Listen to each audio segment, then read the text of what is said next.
This is Kreskin, and of course, you know me as the amazing Kreskin. This is an opportunity I have of talking about the current scene, which I've wanted to for a long time. But the turning point of the past week or so regarding our militaristic and the dangers we became involved in, and thank God, our servicemen being able to leave the country. Tragically, the ones we lost, they're part of sainthood. But that's not the point. Look at the background of this. This is all being guided and run by the President Biden of the United States.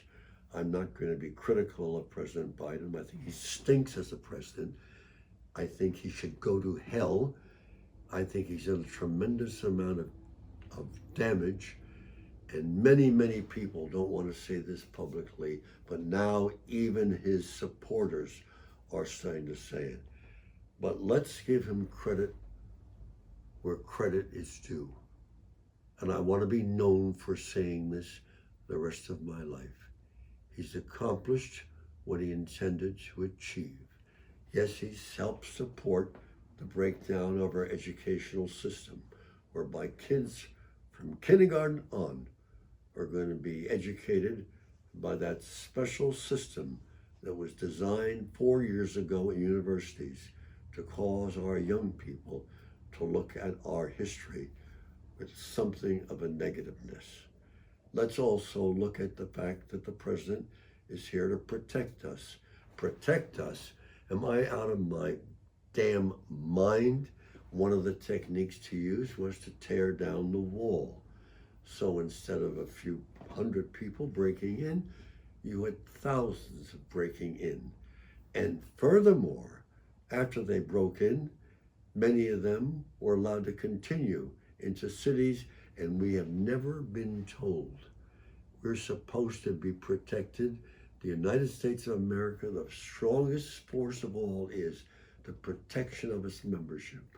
We're supposed to be told where these people are, and we don't know, even though we've asked about it, and yet many of them are carrying a disease.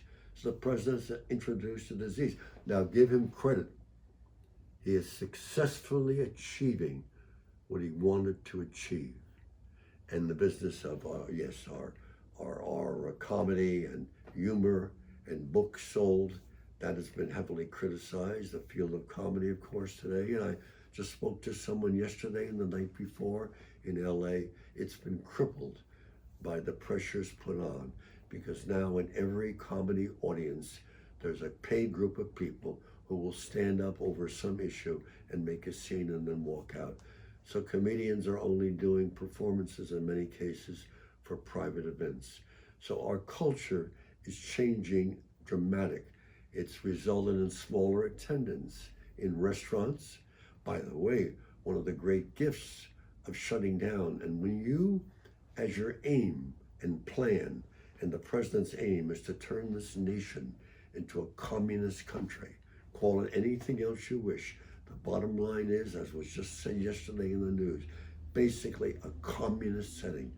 When this is taking place, then you have to realize that it's also limiting and lowering the amount of people who will gather together, because one of the techniques of communism, after they broke into Russia, was to tear down statues, then tear down the entertainment, and then limit the amount of people that went to church and what have you.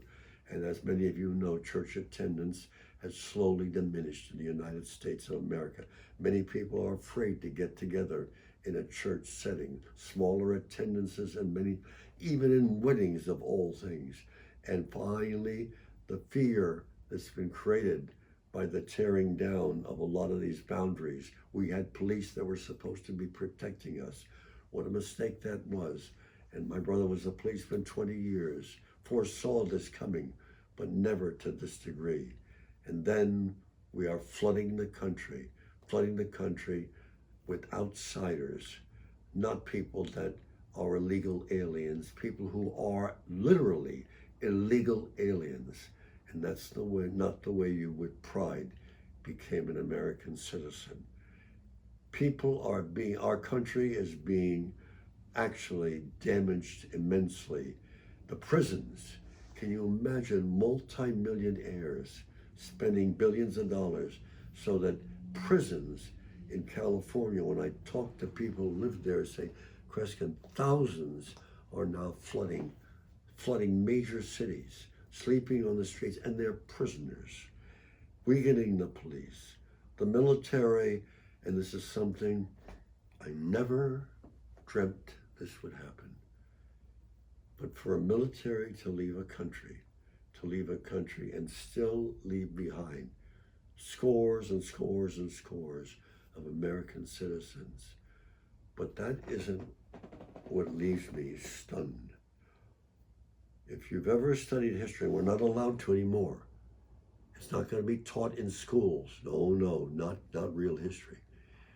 If in a war situation, you as the power and the strength, if you ever leave a country and leave behind the weaponry, you are goddamned with the intent of destroying the United States of America.